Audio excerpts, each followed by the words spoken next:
आज लखनऊ डिवीजन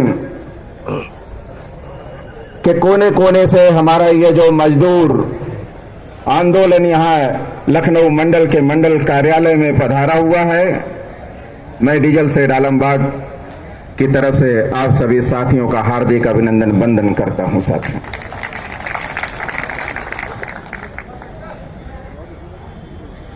समझने की जरूरत है कि आखिर वह कौन सी विपदा आ पड़ी, आखिर वह कौन सी ऐसी स्थिति आ पड़ी कि उत्तरीय रेलवे मजदूरों ने लखनऊ मंडल को धरना प्रदर्शन के लिए जो है मजबूर होना पड़ा है।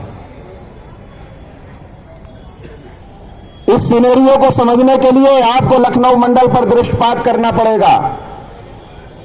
आपको राजनीतिक परिस्थितियों और परिदृश्य पर दृष्टिपात करना पड़ेगा।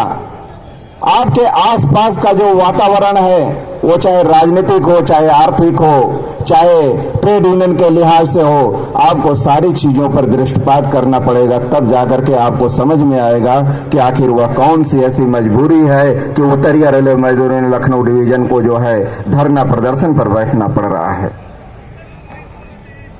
आपके लिए वह कौन सी ऐसी चीजें जरूरी है जिनके लिए संघर्ष करना नितांत आवश्यक हो गया है। निसंदेह मुझे ये बात कहने में कोई गुरेज नहीं है कि हमारे जितने भी सरकारी कर्मचारी हों, चाहे वो रेल के कर्मचारी हों, चाहे स्टेट के कर्मचारी हों, उनकी जो सबसे महत्वपूर्ण समस्या है वो है पुरानी पेंशन स्कीम। दूसरी जो सबसे गंभीर समस्या है, जिसमें हर हाथ के काम को छीनने का प्रयास किया जा रहा है, वो है व्यापक स्तर पर सरकारी प्रतिष्ठानों का निजीकरण। और उसके बाद बाकी सारी समस्याएं आती हैं। साथियों, मैं यहां पर मौजूद मंडल रेल प्रबंधक कार्यालय में जितने भी हमारे साथी उपस्थित हैं, उन लोगों को मैं जो है दिल पर हाथ रख करके ये सोचने के लिए कहना चाहता हूं कि क्या आप पुरानी पेंशन स्कीम की लड़ाई के लिए गंभीर हैं? क्या आप निजीकरण के खिलाफ संघर्ष करने के लिए गंभीर हैं? क्या आपका आसपास का जो कर्मचारी है, अगल बगल का कर्मचारी है, वो पुरानी पेंशन स्कीम को लागू करवाना चाहता है, निजीकरण को खत्म करना चाहता है? क्या इसके लिए तैयार है? और अगर है तो फिर सरकार मान क्यों नहीं रही है? हम धरना प्रदर्शन भी करते हैं। मैं दिल्ली गया हुआ था, मुझे लगता है कि 10 अगस्त को हम लोग दिल्ली में थे, और दिल्ली का रामलीला मैदान, उसमें आप आज भी छोड़िए, तीन रखने की जगह नहीं थी। लेकिन आपको कहीं पर भी मीडिया कवरेज नहीं दिया गया, कहीं पर भी मीडिया कवरेज नहीं दिया गया। इसका मतलब कि आपके धरना प्रदर्शन को आम जनता के बीच में, देशवासियों के बीच में न जाने पाए, इसके लिए पूरे के पूरे मीडिया को मैनेजमेंट किया गया था। और हमारी यहाँ छोटी सी गलती थी कि हमने अपने आप को मीडिया में लाने के लिए कोई कार्य नहीं किया था। साथियों, अगर सोशल मीडिया ना होता, यूट्यूब पर यूट्यूबर ना होते, तो आपके इस कार्यक्रम को कहीं पर भी कोई स्थान नहीं मिलने वाला था। साथियों, लेकिन बावजूद इसके कि पूरी दिल्ली जो है 10 अगस्त को रामलीला मैदान में, रेलवे स्टेशन से लेकर के रामलीला मैदान तक तांता लगा हुआ था, कहीं पर भी जगह नहीं थी। आपने अपने जो है पद चिन्हों से पूरे के पूरे दिल्ली को जो है हिलाने का काम किया था, लेकिन सरकार नहीं रहनी। साथियों, मैं आप लोगों का आह्वान करना चाहता हूं, ज्यादा लंबा भाषण नहीं देना चाहता। साथियों, ऐसी स्थिति में दो चीजें केवल आपको आपके अधिकार के प्रति जागरूक कर सकती हैं, आपको आपके अधिकार को दिलवा सकती हैं। पहला है भारत का संविधान, और दूसरा आपके हाथ का वोट। सरकार ने मीडिया को मैनेज कर लिया है। सरकार ने जितने सरकारी प्रतिष्ठानों में बैठे हुए अधिकारी हैं। मैं आपको बता दूं, लखनऊ मंडल हो चाहे पूरे इंडियन रेलवे में 56, 57, 63 जो भी डिवीजन हो, सारे डिवीजन पर पॉलिटिकल पोस्टिंग हो रही है डीआरएम की, जो कि सरकार के निर्देश पर काम कर रहा है। इसकी वजह से आपका कार्यक्रम यहां रुका हुआ है। आपके जो है यहां पर पोस्टिंग, पदोन्नति और जो आप कर्मचारी हितों की लड़ाई लड़ते हैं, जो हमारे नेता लड़ते हैं, उनके काम को चूंकि पॉलिटिकल पोस्टिंग हर जगह पर हो रही है, वो पॉलिटिकल पोस्टिंग जो है वो आपके काम को रोके हुए, इस पर नियंत्रण करने के लिए भारत के संविधान की रक्षा की जानी जरूरी है। भारत के जो है वोट की रक्षा की जानी जरूरी है। लोग यहां तक जो है चैनलों पर कह रहे हैं, सोशल मीडिया पर इस बात को कहा जा रहा है कि अगर 2024 में सारे सरकारी संस्थानों पर नियंत्रण करने वाली, मीडिया पर अपने नियंत्रण करने वाली सरकार की अगर विदाई नहीं हुई, तो हो सकता है कि 2024 के बाद इस देश में संविधान और भारत का जो है डेमोक्रेसी खत्म हो जाए, लोकतांत्रिक चुनाव होना बंद हो जाएगा, अगर 24 के बाद यह सरकार आती है। साथियों, तो समझने की जरूरत है, एक एक देश के एक एक व्यक्ति को, एक एक नागरिक को संविधान बचाने के लिए खड़ा होना पड़ेगा।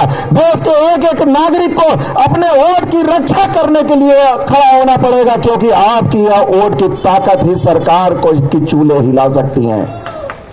मैं आपको एक बात बताना चाहता हूं, वोट की ताकत कितनी मजबूत होती है। दिल्ली के सड़कों पर पूरे साल भर हमारे किसान आंदोलन करते हैं, सरकार को जू नहीं रेंगती है साथियों। लेकिन जैसे ही चुनाव होने वाला होता है, वैसे ही सरकार में प्रधानमंत्री जी खड़े होकर के कहते हैं आज से ये तीनों किसान कानून वापस लिया जाता है। लेकिन साल भर तक ऐसा नहीं होता है, क्योंकि वोट की ताकत थी। उनको पता था कि हिमाचल में हम हार रहे हैं, उनको पता था कि हर जगह हम हार रहे हैं किसानों के इस आंदोलन की वजह से, और उन्होंने अपने तीनों जो है कृषि संबंधित काले कानूनों को वापस लेने का काम किया था। साथियों, मैं इस मंच के माध्यम से आपको एक छोटी सी लघु कथा टाइप की चीज है, मैं आपको बताना चाहता हूं कि सरकार कैसे नियंत्रण कर रही है अपने उसको। जो है एक साइकिल आपके पास है, सपोज करिए उस साइकिल के मालिक आप हैं। आपके दिमाग में यह आया कि साइकिल यार हम चलते हैं, सीट पर हम बैठते हैं, पीछे वाला कैरियर खाली रहता है, इसको हम किसी को दे दें। हमने जो है इसको जो है साइकिल के कैरियर कहा, भैया साइकिल कैरियर खाली जाती है, लखनऊ से हम आलमबाग से डीआरएम ऑफिस जाते हैं, इस पर कुछ ला दिया करो, वहां बताओ हम छोड़ दिया करेंगे। हमने कैरियर किराए पर उठा दिया साइकिल का। अपने रेलवे में जो हमारी माल पैसेंजर ट्रेनें चलती हैं, उन पर गार्ड का जो एक डिब्बा खाली आता था, उसको हमने उठा दिया किराए पर। अब उसमें जो है अंबानी, अडानी और इन लोगों के गोदाम चला करते हैं। यह है डिसइन्वेस्टमेंट। हमारे सरकारी चीजों को जो है उस पर थोड़ा सा जो है कैरियर हमने जो है प्राइवेट पार्टी को दे दिया। उसके बाद दूसरी अगला जो है ये यूपीए का कार्यकाल था, इसमें जो है कैरियर देने का काम जो है, साइकिल का कैरियर देने का काम प्राइवेट पार्टी की शुरुआत हुई।